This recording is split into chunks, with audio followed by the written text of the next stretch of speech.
Hello everyone and welcome back to another Babbling Irons video with myself and Mike today. Another transfer rumour, this time in the striker department. But before we get onto that, just a massive thank you from all of us for 1,000 subscribers on our channel so far. Hit the mark yesterday or the day before. So yeah, thank you for all the support. And if you haven't subscribed, do please subscribe as it helps us a massive amount. But yeah, getting into today's kind of rumour and video, it is that someone who used to play for Liverpool, we've been linked to before, and now it's coming out that we might be close to signing Divock Origi. This coming out from the Gazzetta. Again, take it with a pinch of salt at this point until X kind of covers it, but they're kind of saying Origi is close to joining West Ham for around 8 to 10 million euros. So, Mike, Origi, it's a name that's come up probably for the last 3 seasons with links to West Ham. So, talk to me about kind of why he's now being profiled again after maybe such a not unsuccessful but a not very prolific time in AC Milan so far. Simple truth, easy link. He's been linked before, not had a great season, so most likely they want to sell him. Milan also kind of need to sell players to then buy players. It's another excuse for them to perpetuate that Scamacca is now leaving because West Ham are signing a replacement. Premier League proven. It's just the same old boring crap as we see consistently. It's unimaginative as a move, as a deal. However, I see this, if this is happening, is because maybe we have Antonio leaving for around about the same price. I don't think you sell a young striker to bring in someone who's 29 this season when you already have a 31-year-old up front and someone who's going to, Antonio's 33 at this point, so he would be 34 at the end of the season. So it doesn't make logical sense to go and sign someone at the age of 28 who's never really been a starter for anyone. Yeah. And hasn't probably played nearly as much football as arguably his talent has shown over the years, but it's not been a good season for him this year. And again, it just feels like lazy journalism to me. There's probably some element of truth because he probably quite likes him because, again, for the reasons I heard, Premier League proven, etc. However, it's not a deal that makes much sense in my eyes. It's a strange one, isn't it? Because this was probably a move that made sense maybe 3 years ago when the link first came out. And yeah, he's now since left Liverpool, obviously gone to AC Milan, scored 2 goals this season in the Serie A from 27 appearances. So again, not that prolific goal scoring striker that you'd want to bring in, especially not to replace someone like Scamacca, who we know could easily score 10 to 15 goals next season if he stays fit and we play to his correct strengths. But yeah, I think it's a strange link, especially considering we have 3 strikers and Mubama, who's been firing in pre-season as well. So we're pretty, I'd say striker at the moment is probably a position we don't need to focus on, considering the other recruitment we have to be going on, especially in the midfield that we're yet to recruit at the Declan Rice replacements. So yeah, I think for the price of 8 to 10 million euros, what would your opinion on that be? Would you still be happy to bring him in if it meant someone like Ings or Antonio was going in the other direction?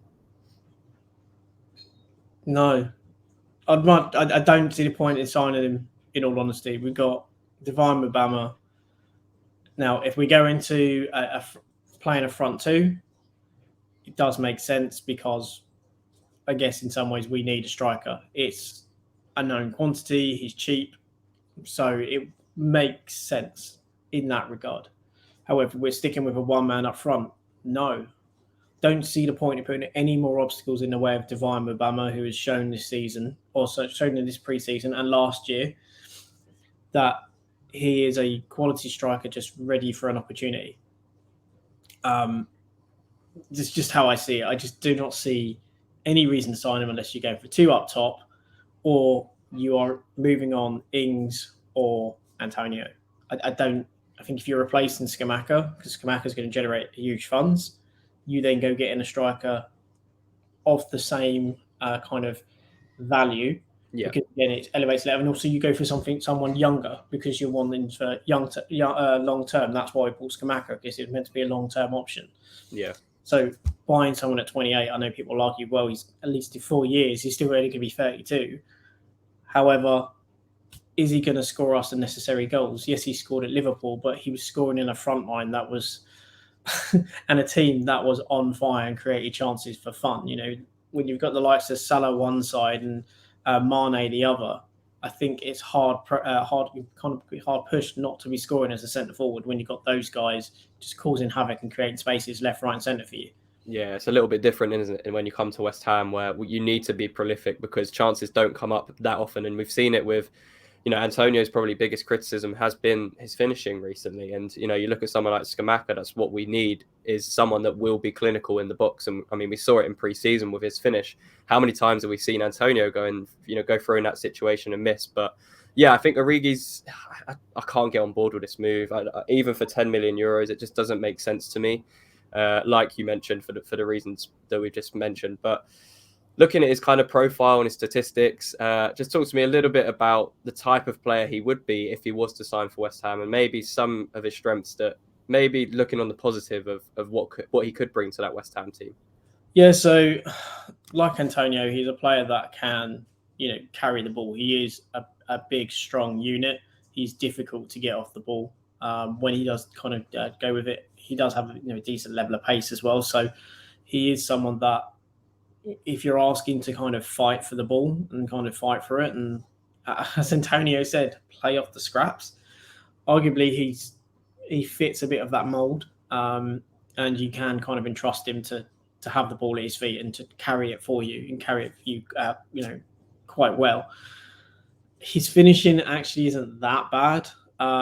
He tends to get, as you can see here, shots on target. He maybe doesn't always get as many shots in a game, which is surprising. When you play for a team like Milan, you expect to get a good level of shots, per 90.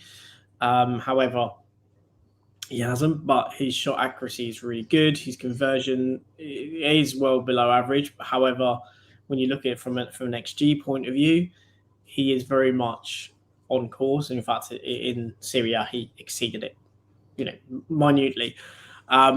So there are things that you can say if you want to draw positives, that he does have the ability to carry the ball progressively and strong when carrying. He does have a decent shot on him and largely can be quite accurate when shooting. I think that kind of belies what he, in watching his early stage at Liverpool, was quite profligate. He became a lot more clinical later on, but he's never been prolific. He's never really played a huge amount of minutes. If we're honest, throughout his career, he's in general been around about the kind of 600 mark, if that, in Premier League and also now in the Serie A minutes per season. So he's always really been a sub throughout the majority of his career. So that's the question. Arguably Scamacca or Antonio are going to be our starters for West Ham. Yeah. Now we're looking at a player who's been someone I've got always on the peripherals of clubs and potentially making him our talisman up front. It just doesn't seem to quite compute. Yeah, no, I don't. It just doesn't make sense. I mean, it's like you mentioned. I think this link has come just because of the fact is the Premier League proven player that Moyes is now targeting. It's a striker we've been linked to before. And it's just an easy link with especially as it's coming from Italian, that, they think Scamacca is going to be going elsewhere. So it makes sense for us to then try and replace him. But it's just not a replacement we should be looking to do. If we are to get rid of Scamacca anyway, we'd need a much better striker than Origi to come in if he was to be sold. But yeah, I mean, let us know what you guys think in the comments about this deal. Would you like to see Origi at West Ham? Because I think there might be a little bit of a split in the fan base. But for us, it's just not a move we need to make because, like you mentioned, we've got Ings, we've got Antonio, we've got Scamacca, we've got Mubama coming through. It just doesn't make sense unless we're going to get rid of maybe one or two of those or loan out Mubama. But I don't know. I think he would be okay. I think he would do decent for us. But again, he's not going to get that return that we need at West Ham, especially as we play in those moments under David Moyes. So he's not going to get the chances he gets at, say, a Liverpool. So yeah, let us know in the comments what you think about Origi, whether you take him at West Ham and why. I'd like to hear your reasonings as to what you like about him and if you think he'd suit the David Moyes style. Leave a like on the video. As always, subscribe to the YouTube channel if you haven't already. And Mike, until next time, come on, your irons.